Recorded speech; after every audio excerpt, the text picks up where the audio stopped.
Es más, prácticamente el CENTE desapareció en estas movilizaciones. El gobierno con quien tenía que negociar era con la CENTE, porque del otro lado no existía interlocutor, no hicieron nada, totalmente pasivos. Y por eso te decía yo, el charrismo sindical es para mí una patología política, una plaga social y una deformación cultural. Esto es lo que son estos charros prácticamente inmundos. Hay una terrible crisis de representatividad.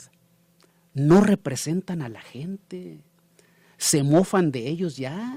O sea, ¿con qué cara se presentan en una asamblea si no salen en defensa de los intereses de sus agremiados? Entonces, y esto ha sido así históricamente. El CENTE, justamente como tú entraste al programa, hace 70 años se fundó por un doble impulso. Había una necesidad de la gente, una exigencia de la gente de tener una organización de carácter nacional, pero también había una necesidad del entonces presidente de la República, Manuel Ávila Camacho, de una política de unidad nacional en ocasión de la Segunda Guerra Mundial. Entonces fue una unidad desde arriba.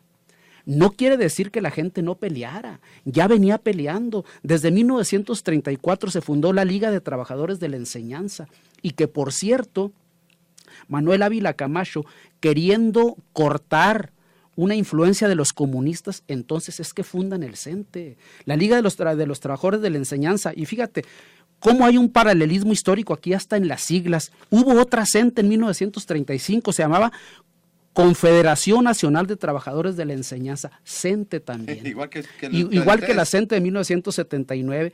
Hay un paralelo histórico en las siglas, pero también en el contenido de las propuestas. La Liga de Trabajadores de la Enseñanza era profundamente antifascista y antiimperialista, como es la CENTE.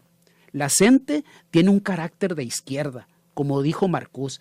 Izquierda es quien en la lucha de clases está colocado del lado de los trabajadores. Izquierda es de quien se coloca al lado de los pobres de la tierra. Y esa es la CENTE. Entonces nosotros decimos, bueno, pues qué caray. Y hace justamente 34 años, 18 de diciembre de 1979, se fundaba la Coordinadora Nacional de Trabajadores de la Educación. También obedeciendo a un doble impulso. Uno, el encarecimiento de la vida, sobre todo en las zonas petroleras. Por eso los contingentes principales en la fundación fueron de Tabasco y de Chiapas. Y el gangsterismo imperante en el CENTE, quien a la sazón era su secretario general Carlos Jongitud Barrios, un cacique primitivo. Después vino un cacicazgo semi-ilustrado del Bester Gordillo, pero a eso obedeció la fundación de la CENTE y lo traslado en los años 30, en la década de los 30, también con estas agrupaciones. Oye, no será coincidencia, me estoy ubicando las fechas, que en 1979 participa por primera vez con registro electoral el Partido Comunista, con la creación de la coalición de izquierda, sí, y que logran ubicar, si mal no recuerdo, a 18 diputados federales que constituyen el primer grupo, y así se llamó el grupo parlamentario comunista. ¿Estaba Arnoldo Martínez Verdú? Estaban todos los dirigentes, sí, principales de aquel entonces. Eran Arnoldo Martínez Verdugo, Alejandro Gascón Mercado, sí, Roberto Jaramillo, Antonio Becerra, también estaba Otón Salazar, el viejo dirigente magisterial de los 50. Claro. Ahorita me voy a acordar más porque claro, era un grupo, el Ratón Velasco, sí, secretario.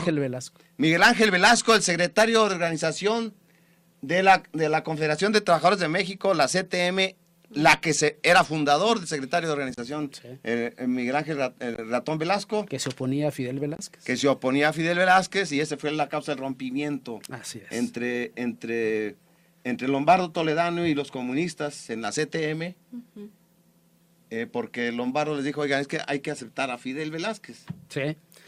Bueno, sí, tienes razón. Y lo otro es, bueno, la CENTE surge como un movimiento social apartidista, pero obviamente los comunistas tenían una influencia notable, pero no solo.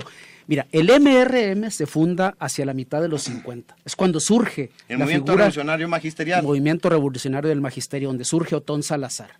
Fue de las primeras erosiones a la burocracia del CENTE.